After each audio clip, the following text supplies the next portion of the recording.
ایمانی تربیت کروانا ہے نماز کی تاکید کے ذریعے.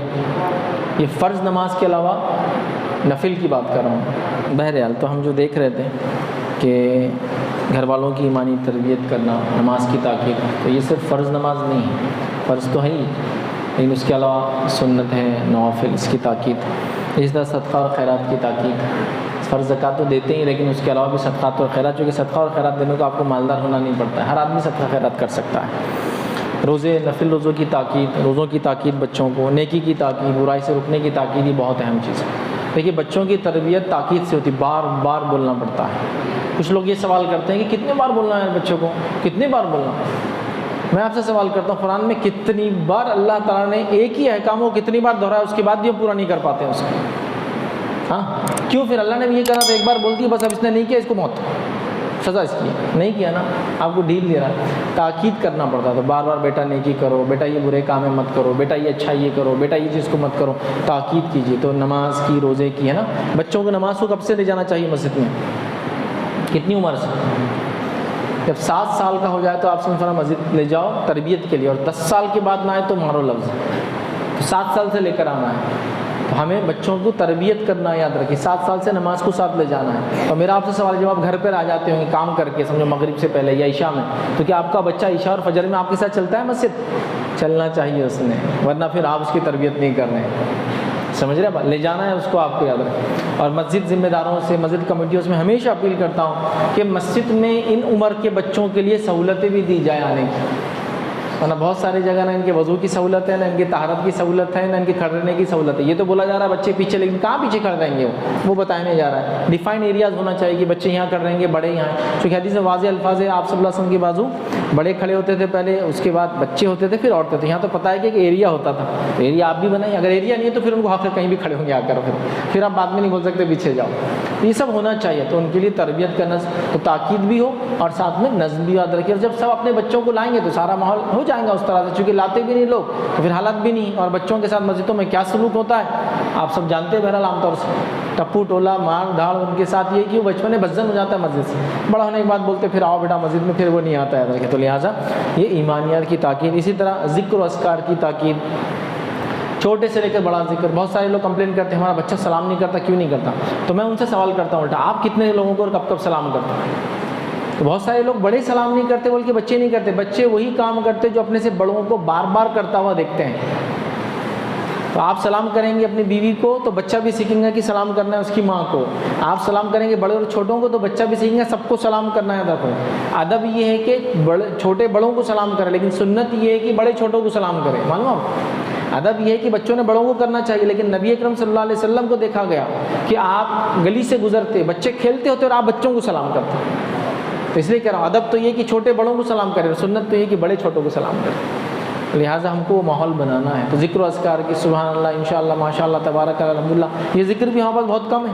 اور مائیں میری بات کو غور سے سنیں، چونکہ بچے پہلے ماؤں کے پاس ہوتے، جب ماؤں کو دیکھتے نہیں وہ سلام کرتے، ماؤں کو دیکھتے نہیں اذکار کرتے، تو بچے بھی نہیں کرتے ہیں. ہمارے پاس دیکھیے ذکر بھی بڑے خاص ہے. اگر کسی ماں کو کسی دوسری خاتون نے کہہ دیا ماشاءاللہ، تو عورت کا حال کیا ہو جاتا ہے؟ ہمارا بھی عام طور اتنا موٹا ہو گیا میں ماشاءاللہ بولتے، جب صحت مند دیکھ کے ماشاءاللہ دکھ رہے آپ، وہ صحت پہ ہو گیا. سبحان اللہ بولے تو لوگ بولتے ہیں کس نے شعر بولا؟ تو سبحان اللہ کے لیے بولے. انشاءاللہ کا کیا معنی ہے؟ تو اپنے پاس ہمارے مرد حضرات بہت اچھے جانتے ہیں. انشاءاللہ مطلب کبھی نہیں ہونے والی یہ چیز. ارے بھائی سامان کم، انشاءاللہ مطلب اب تو کبھی نہیں ملنے والا. ارے بھائی وہ کرایہ کب دیں گے؟ انشاءاللہ کل دے دیں گے نا، مطلب اب کبھی نہیں ہونے والا. یہ ایک دم بالکل طے ہے. حتیٰ کہ غیر مسلم کو بھی معلوم کہ مسلمان انشاءاللہ بولے تو نہیں کرتا، اس کو بولنا پکا بول، وعدہ کر. انشاءاللہ بولے تو گھمانے کے ٹائم پہ جیسے آپ نے وہ کام کرنا ہے، چلو کل کر رہیں گے نا، اب نہیں کرنا ہے انشاءاللہ کل. دوست ارے اس نے نہیں کرتا. ایون کچھ نان مسلم کے میں نے ایسی ویڈیوز سنا، وائرل ہو جاتی کچھ چیزیں، جس میں ایک نان مسلم دوسرے کو فون لا کے بول رہا ہے دیکھ یہ آخری عشرہ چل رہا ہے ان کا رمضان کا، جو ادھار دیا نا پیسے لے لے، یہ 1 تاریخ کے بعد چاند جیسا بدلتا نا ویسا بدل جائے گا، پھر نہیں دیں گا. بولا اچھا ایسا؟ ہاں ایسے رہتا والے مسلمانوں کا، رمضان میں جو مال دیا نا چاند سے پہلے لے لینا نہیں تو یہ بدل جاتے. تو بولا ہاں یہ تو نے نیا پوائنٹ بتایا. بولے ہاں ایسے رہتا ہے ان کا. بولا وائرل ہوا وہ تو آڈیو، کسی نے نان مسلم تو بات کرے کسی ریکارڈ کر کے ڈال دیا. تو ان کے پاس یہ تصور بن گیا آپ کے بارے میں، ہمارے بارے. انشاءاللہ بولے تو دھوکہ دینے کے لیے بولتے ہیں. یہ مت کیجیے ایسا. ہر کام جو فیوچر میں کرنے والے، آنے والے دور وقت میں کرنے والے، اس کے لیے انشاءاللہ بولا جاتا ہے، اور وہ کرنے کے ارادے میں ہے تو انشاءاللہ ہے، کرنا ہی نہیں اور انشاءاللہ بول کے گھمانا یہ نہیں ہے، کب آؤ سامان لینے ریپیئر کر کے، انشاءاللہ کل آ جاؤ، کل آ جاؤ، کب آؤ انشاءاللہ کل آ جاؤ، دینا ہی نہیں اس نے، انشاءاللہ ختم ہی نہیں، اور 4 مہینے کرایہ مانگنے جا رہے، 1 سال ادھار مانگنے جا رہے، انشاءاللہ ہی چل رہا اس کا، یہ بھی ہو رہا ہے۔ تو ذکر بھی خاص کر دی ہم نے، عام ہے بھائی یہ بات، دعائیں دینا، سلام اتنا، السلام علیکم، چھوٹا سا ذکر، انشاءاللہ کوئی کام کرنا ہے، ماشاءاللہ کوئی اچھی چیز دیکھے تو تبارک اللہ، اللہ اس میں برکت دے کے معنی میں، ٹھیک ہے، بہت ساری چیزیں کرنا چاہیے، یاد رکھیں، بڑی اہم چیزیں ہیں، چھوٹے چھوٹے اذکار ہیں لیکن اہمیت کے حامل ہے، یہ کیجیے۔ اسی طرح بس اپنی آخری پوائنٹس کی طرف بڑھ رہا ہوں میں۔ گھر میں ایک جو اصلاح کے لیے کام کرنا ہو، یاد رکھیے یہ ہے کہ گھر میں ایک چھوٹی سی لائبریری بنانا ہے آپ کو، دینی کتابوں کی، چھوٹی سی لائبریری، بہت بڑی نہیں، چھوٹی سی لائبریری۔ کیسا کریں گے اس کو آپ مانو، آپ یہ طے کر لیں گے کہ ہر مہینے جو تنخواہ ملتی ہے اس میں سے ایک کتاب خرید کے لاؤں گا، جتنے بھی پرسنٹ کی، جیسا میری تنخواہ ہے 10,000 تو میں 1% کی کتاب لاؤں گا، مطلب 100 روپے کی خریدوں گا خالی، 5,000 تنخواہ تو 50 روپے کی کتاب خریدوں گا صرف، ہر مہینے ایک کتاب بھی خریدیں گے، سال میں کتنی ہوں گی؟ 12، 10 سال میں کتنی ہوں گی؟ 120۔ اب کتنا فائدہ ہوگا آپ کو بھی نہیں پتا، جیسا آپ کو گھر میں مہمان آیا، بیٹھا ہے آپ نے، آپ اندر چلے گئے، ایک آدمی اٹھا ایک کتاب لیا، نماز کے اندر یہ کرنا ہے، نماز کی یہ دعا ہے، سمیع اللہ حمیدہ کے بعد آپ سمیع پڑھتے تھے یا صحابہ نہیں پڑھا، اچھا، اب اس نے آپ کو بولا بھی نہیں، رکھ دیا اور عمل میں لا لیا آپ کی کتاب کی وجہ سے۔ روزے میں مسئلہ ہو گیا، ارے کتاب کھول کے دیکھو، فلاں مسئلہ ہو گیا، کتاب بہت ضروری چیز ہے، بہت اہم چیز ہے، یاد رکھیں، کتابوں سے رشتہ جوڑنا ہے بہت امپورٹنٹ۔ تو ایک گھر میں دینی لائبریری بنائیں گے آپ، ہر مہینے 1% جو بھی تنخواہ ہے اس میں سے نکالیں گے بس، اور ایک کتاب بس، اب جس کی تنخواہ زیادہ ہے تو اور زیادہ لیں، جس کی کم ہے تو اور کم کریں، ٹھیک ہے، ایک کتاب بس، اتنا ہی طے کیجیے اور جمع کیجیے، 10 سال میں 120، اور اللہ نے زندگی دی اور ہوں گی، آپ دنیا میں رہیں گے، فائدہ آپ چلے جائیں گے، اس کا اجر ملے گا۔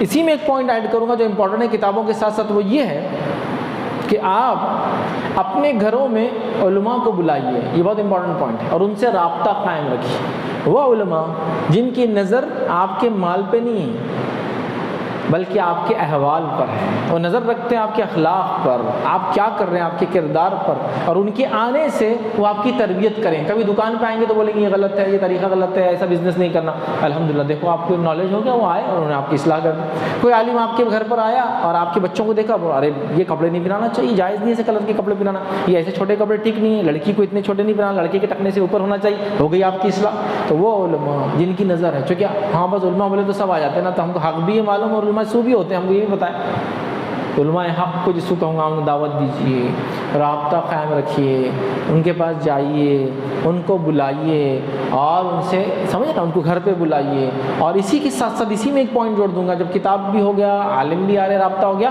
اسی کے ساتھ ساتھ ایک نقطہ جوڑوں گا، ایک دینی اجتماع اپنے گھر میں ہفتہ واری ضرور چالو کیجیے، ایک دینی اجتماع عالم کے، اس کے ماتحت یہ ایک ہوگا۔ اور اسی میں ایک پوائنٹ اور جوڑ دوں گا، جو کہ سبھی علم سے تعلق ہے، کتاب ہے، اس کے بعد عالم سے رابطہ ہے، عالم کا درس ہے، اس کے ساتھ ایک پوائنٹ اہم جوڑ دوں گا، گھر میں ایسا سسٹم بنائیں کہ روز آپ گھر کے ذمہ دار بیٹھ کے قرآن کا ایک رکوع بچوں کو پڑھ کے سنائیں گے، یا گھر والوں کو پڑھ کے سنائیں گے کمپلسری، یا ایک صفحہ جو ہے سیرت کا روز پڑھ کے سنائیں گے۔ ٹائم آپ طے کر لیجیے، عصر کے بعد، مغرب کے بعد، عشاء کے بعد، فجر کا، جب آپ کے پاس سب گھر میں رہتے ہیں، سب جمع ہوں گے، گھر کا ذمہ دار بیٹھیں گے، چلیے آئیے، تو عالم تو ایک اجتماع ہفتے واری لے رہا، یہ روز کر رہے ہیں آپ بیٹھ کر، یہ قرآن کھولے، ایک رکوع، چلیے کون سا جو قرآن آپ کو ترجمہ پسند ہے لیجیے، اٹھائیے اور اس میں سے پڑھیے، ایک رکوع آپ نے عربی پڑھا اور اردو پڑھی سے۔ اب گھر کا ماحول کیسا ہو جائے گا یار، آپ اندازہ لگائیے، کیا گھر کا ذمہ دار بیٹھ کے قرآن پڑھتا ہے اور بچے سنتے ہیں اس سے ڈائریکٹ، کیا ان کا علمی مطلب مزاج ہو جائے گا، بچپن سے قرآن سننے کی وجہ سے ایک دم اونچی سوچ ہو جائیں گی ان کی۔ سیرت نبوی آپ ان کو ایک صفحہ صرف پڑھی، زیادہ نہیں، ایک صفحہ، ایک پیج پڑھنے کو زیادہ سے زیادہ 5 منٹ لگیں گے آپ کو، اور تھوڑا سا کچھ ایکسپلینیشن اگر بچوں کو سمجھ میں نہیں آ رہی بات یا کسی کو نہیں آئی تو اتنا کرنا ہے، آپ کے علم میں بھی اضافہ ہوا، گھر میں سب کے ساتھ بیٹھ کے ایک مجلس جمی ہے نا، اور اس مجلس کا فائدہ خیر و برکت کے اعتبار سے ہے کہ پورے فرشتے آسمان تک اس کو گھیر لیتے ہیں، یہ فائدہ روز اٹھائیے نا۔ ہم چاہتے ہیں کچھ اچھے لوگ ہمارے گھر پہ روز آئے تو فرشتے روز آئیں گے، آپ روز مجلس جمائیے والی۔ تو یہ 4 باتیں ایک ہی نقطے کے اندر ہیں، لائبریری قائم کرنا، علماء سے ربط قائم کرنا، بلانا گھر پہ خاص طور سے، اس کے بعد ان کا درس رکھوانا، اور ایک چیز جو خود کرنا ہے وہ ہے ڈیلی ہم درس لیں گے اپنے گھر میں بیٹھ کر، ذمہ دار کی حیثیت سے پورے بچوں کو، گھر کی عورتوں کو لے کر بیٹھیں گے اور تبادلہ خیال ہوگا، ریڈنگ کریں گے۔ یاد رکھیے جب آپ بچوں کے سامنے پڑھیں گے نا، بچے آپ کی جستجو کو دیکھیں گے۔ کبھی کبھار کیا ہوتا ہے، ہم بچوں کو بولتے ہیں عربی پڑھو، یہ پڑھو، وہ پڑھو، بچہ نہیں پڑھتا کیوں؟ تو آپ کو وہ کام کرتے ہیں۔ جب آپ کو دیکھیں گے طلب رکھتے ہیں سیرت پڑھنے کی، وہ بھی دیکھیے کتابوں کا، پھر سمجھیں نا کتابوں سے اس کا رشتہ جڑ جائے گا۔ آج کل کتابوں سے رشتہ لوگوں کا بڑا کم ہو گیا، چاہے شہر ہو چاہے گاؤں ہو، اس سے کوئی فرق نہیں پڑتا، یاد رکھیے۔ لہٰذا اس رشتے کو بڑھانے کی سخت ضرورت ہے، یاد رکھیے۔ اسی طرح ایک نقطہ جو بہت اہم ہے، یاد رکھیے، اس کو غور سے سنیے، بچوں کے دینی تعلیم کا نظم بنائیے اس سے بھی زیادہ مضبوط جتنا ان کا اسکول کا نظم ہے۔ بچوں کے دینی تعلیم کا نظم بنائیے اس سے بھی زیادہ اسٹرانگ ان کے اسکول سے زیادہ۔ اسکول کا نظم کیسے رہتا؟ فارم لاتے، بھرتے، مہینے کی فیس دیتے، لے جا کر چھوڑتے، لانے جاتے، سب کر رہے نا، پیسہ خرچ کر رہے ہیں 1000 روپے، تو اس سے بھی زیادہ اہم ہمارے پاس دینی تعلیم کا معاملہ کیا، مجھے بتانے کی ضرورت نہیں۔ اسکول کا تو میں نے بتا دیا، فارم لایا جا رہا ہے، ایڈمیشن کے لیے پہچان لگائی جا رہی ہے، یہاں ہونا، وہ اسکول میں ہونا، انگلش میں ڈالنا ہے، فیس بھری جا رہی ہے، ایکسٹرا کما رہے، سب کر رہے، ٹیوشن لگا رہے، انگلش نہیں آ رہی تو میتھس کے لیے ٹیوشن لگ رہا ہے، سب کر رہے۔ دینی تعلیم کا کیا حال ہے؟ بچہ بڑا ہو گیا ماشاءاللہ، 10-12 سال کا، کسی نے بول دیا ارے تمہارے بچے کو تو قرآن پڑھنا نہیں آتا، صحیح بات ہے قرآن پڑھنا ہے، چلو چلو چلو اب اس کے لیے اسٹارٹ بنیں گے۔ پھر جاتے ہیں مولوی صاحب پڑھائیں گے کیا بچے کو؟ مولوی صاحب بولے ٹھیک ہے آ جاؤں گا۔ مولوی صاحب کتنا نذرانہ لیں گے، لفظ تو کتنے اچھے رہتے ہیں نا، نذرانہ، ٹھیک ہے بہرحال مطلب دینا ہے ان کو، کچھ ان کے نظر میں وہ کرنا ہے، تو نذرانہ کتنا لیں گے؟ مولوی صاحب بول دیے 600 روپے۔ اللہ سے ڈرو، تقوی اختیار کرو، یہ جہنم جو دہکی جائیں گے نا تم جیسے لوگوں سے شروع، 600 روپے قرآن پڑھانے کی؟ نہیں اپن عالم صاحب نہیں، اپن باجی ڈھونڈیں گے، کا تو خالہ رہتے ہیں نا گلیوں میں پڑھاتے، باجی کے پاس چلے گئے، باجی کتنے میں پڑھاتے، تو باجی بول رہے 300 روپے، ماشاء اللہ اللہ برکت دے باجی کے، اس میں کتنے اچھے، دیکھو باجی 4-5 دن یا جتنے دن نہیں آیا نا 10-10 روپے اس کے حساب سے کاٹ لینا، مطلب جتنا آیا تو 10 روپے روز کے حساب سے بچہ اپنا آئے گا، آ رہا نہیں آ رہا، پڑھنے جاتا نہیں جاتا، کسی کو کوئی فکر نہیں، نہ باپ چھوڑنے جاتا نہ ماں لینے جاتی ہے، عربی کے نام پہ گھومتا ہے، گلیوں میں جاتا ہے، کھیلتا کودتا ہے، آ جاتا ہے۔ یہ ہے آپ کا دینی تعلیم کا نظام۔ اور اسکول میں بچہ بولا آج پیٹ دکھ رہا میں لے جا کے چھوڑوں گا، بارش آ رہی پڑوسی کی کار لے جا کے چھوڑوں گا، لیکن تجھے جانا ہے عربی کے لیے، آج مجھے نہیں جانا، کوئی بات نہیں مت جاؤں، ابا میرے ایگزام آ رہے ہیں، ٹھیک ہے عربی چھوڑ دو۔ مطلب ایک انسان مصروف ہے تو سانس لینا چھوڑ دیتا۔ یہ دین کا تو معاملہ ویسی ہے نا، اس کے بغیر ہمارا تصور نہیں ہے، تو آپ نے اس کو ایزی لے لیا تھا، ہم نے خود اس کو ناقص کیا۔ میں عام طور سے اپنے تقریر میں بولتا ہوں، گھر کے اندر لوگ نل لگاتے ہیں، کیسے نل لگتے دیکھو آپ بتاتا ہوں، 1/2 ٹن 1/4 ٹن بھی آتا، آج کل کاک کے ٹن ہوتے، کتنا گھومیں گا تو پانی آتا، 1/4 ٹن 1/2 ٹن فل ٹن کاکس بولتے ہیں، یا پرانا ایسا پول گھما کو گھومتا تھا، پھر پانی جو آتا نا پھیس والا آتا، اس میں جالیاں لگی ہوئی رہتی، اڑتا نہیں ہو، پھر اس سے آواز یہ گھر کے نل کا حال ہے۔ مسجد کے نلوں کا حال ہوتا ہے گاؤں میں، تو عام طور سے میں نے دیکھا وہ صبح جو نماز کو جاتے ہیں نا بوڑھے لوگ تو پتھر لے کے جاتے ساتھ، پھر جا کے اس کو کھٹ لوہے کا رہتا ہے، رات بھر میں جام ہو جاتا، جب وہ کھلتا ماشاءاللہ تو وضو غسل ایک ساتھ ہو جاتا اس کے اندر، اس کا پریشر اتنا رہتا، چونکہ مسجد کا نل ہے نا، اس کے لیے لوکھنڈی نل رہتا، اور گھر کے لیے رہتا کروم لگا ہوا پیتل کا نل رہتا گھر کا۔ یہ فرق ہم نے خود کیا اللہ کے راہ میں خرچ کرنے میں اور یہاں۔ جیسا مثال کے طور پر کسی اجتماع میں گیا اور مخرر نے اتنی اچھی تقریر دی کہ آپ کو جوش دلا دیا، اور جوش میں آ کے آپ نے ہاتھ ڈال کے ایک ہری پتی نکال کے صدقہ کر دی مسجد میں، 2 ہفتے تک ملال رہتا کہ یہ مقرر کو نہیں سنوں گا، نکو اس کو نہیں سننا، انہیں نکال لیتا جیب میں سے 500 روپے، اب نہیں سنوں، 2 ہفتے تک ملال رہیں گے، 500 روپے صدقے کا اس کو کیوں دے دیا، کہ کیسے چلے گا، کہ جمعہ خطبہ ہو، میں نے کہیں کو جوش آ گیا تھا کہ میرے کو اتنا پیسے جیب میں رکھنا نہیں، تقریروں میں گئے تو پیچھے رکھنا چھپا کے، یہ کچھ بھی کرا یہ اس کو ملال رہیں گے۔ دوستوں کے ساتھ ڈھابے پر گیا، 500 روپئے یار کیسا کریں گے اب، ہاں تو وہاں ادھار لا رہا، سدھار لا رہا، اللہ کے دین کے لیے دیکھیے آپ، مطلب ہم نے خود اپنے ترجیحات بدلے نا، دین کے لیے خرچ کر کے ملامت ہو رہی ہے، اور دنیا کے لیے زیادہ سے زیادہ خرچ کرے۔ 500 روپے میں ڈھابے میں 4 لوگوں کا کھانا نہیں ہوتا، اچھا کھانا کھائے نا تو 250 روپے لگتے ایک آدمی کو، اسٹارٹر رہتا اس میں پہلے، میں کھانا یاد دلا کے آپ کو وہ نہیں کر رہا ہوں، بھوکا نہیں کر رہا ہوں، لیکن بہرحال ایسا اسٹارٹر ہوتا، پھر مین کورس آتا، پھر یہ آتا، پھر ڈیزرٹ آتا میٹھا، پھر یہ کرتے ہیں، تو 250 روپے سے 300 روپے جاتا ہے ایک آدمی، تو وہاں آپ سوچتے بھی نہیں ہیں یار، یہاں سوچتے ہیں، ملامت کرتے ہیں، تو دین کو ہم نے ناقص کیا، تو دینی تعلیم بھی ویسی ہوگی ہمارے پاس، دنیا کے لیے سب کچھ کر رہے ہیں، جو ختم ہو جاتی دنیا کے ساتھ، کبھی کبھی اس کا فائدہ بھی نہیں ہوتا، آخرت کی تعلیم کا کیا، تو اتنا اچھا نظم بناؤ بچوں کے ایجوکیشن کا اسلامک، جتنا اسکول کا بھی نہیں، اتنا اسٹرانگ کرو ان کا، اور انشاءاللہ